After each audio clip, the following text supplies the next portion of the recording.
Umabot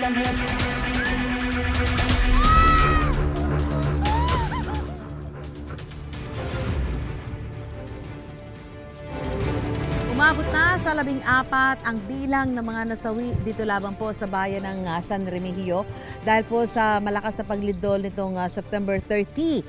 Yan po ay mula mismo sa lokal na pamahalaan nitong San Remigio. Sa katunayan, talagang bakas na bakas pa rito sa lugar nila kung gaano kalakas ang nangyari pagyanikit.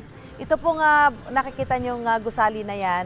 Ganyan po kataas itong gumuho na traffic command center nila. Ito na po siya ngayon.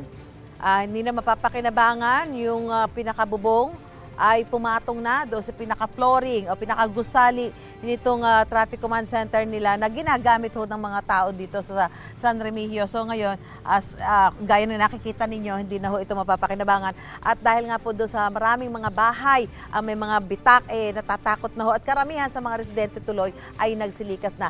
Malaman ho natin mula dito kay Mayor Mariano Martinez ng San Remigio kung paano ba ang gagawin nila sa kalagayan ng ating mga kababayan. Mayor, magandang umaga po at kanina tinanong ko kayo, sabi niyo po karamihan sa mga residente po ng San Remigio ay lumikas, umalis sa kanilang mga bahay, dala ng takot o kaya naman may pinsala yung mga bahay nila.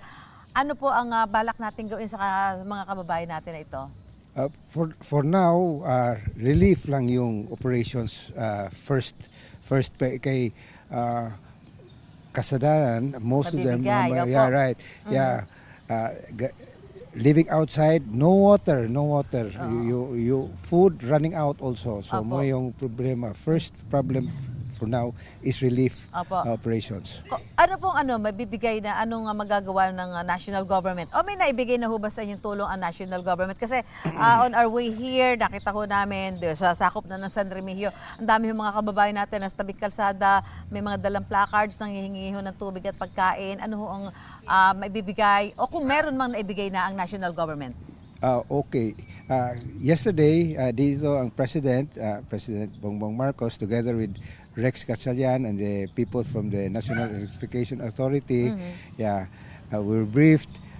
Initially, actually, food packs from the DSWD is already coming. Okay. They promised to give us 18 to 20,000 food packs, which would answer our 20,000 households. Apo. So each household will be able to Kailan get po a food pack. mapapamigay yan, Mayor? Within the next few days. Apo. They've started already. Meron 1,700 packs have already arrived, and they promised that it will be coming as we go along. Apo. Mayor, at sinabi, kanina may kausap ko, may mga bahay daw po nila, may mga nakita sila mga sinkhole. May mga sinkhole nga ba nakita dito at gaano na ho karami? Yes, for now, we've found 11 already. 11. And I'm sure that we're finding more pa Apo. as we go along. Opo. So paano ho yun? Yung mga nakatira ho ba doon, palilikasin yun na muna dahil siyempre hindi na ho magiging safe yun for them. At ang lokal na pamahalaan ho ba ay willing to provide them yung lugar, area, lupa na mapapagtayuan ng bago nilang tirahan? We will go to that in a while, no? Yeah, but for now, actually, the president was here. He released us 20 million already. So that will be, that 20 million I'm going to use for relief operations, not yet for reconstruction. Apo. But they also are giving us 75 million for infrastructure repair. Apo. But I think that will not be even enough for our government infrastructures. So yung mga balay, hopefully we will be able to answer that as we go along. We were also hit by Yolanda Apo. mga 12, 13 years ago, 14 years ago, and we were able to survive. But it took a while. Ito po malalagpasan din natin. Yes,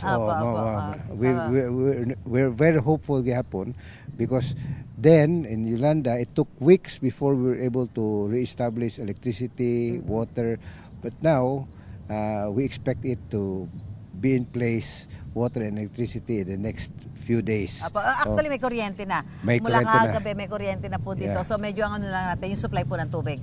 May supply tubig. Apo. And check the structures. Structure, importante po ma-check yung mga structure. Yung mga structures if they're Safe. really safe and Apo. to accept electricity and water. Oo. Apo, maraming salamat po si Mayor Mariano Martinez. Actually, sabi nga ni Mayor, magagamit sana evacuation center itong kanilang San Remigio Sports Complex. Kaya lang na-damage nga po. So, kailangan magkaroon pa ng pag-check dito sa Gosalinto. Gusto mo bang mauna sa mga balita?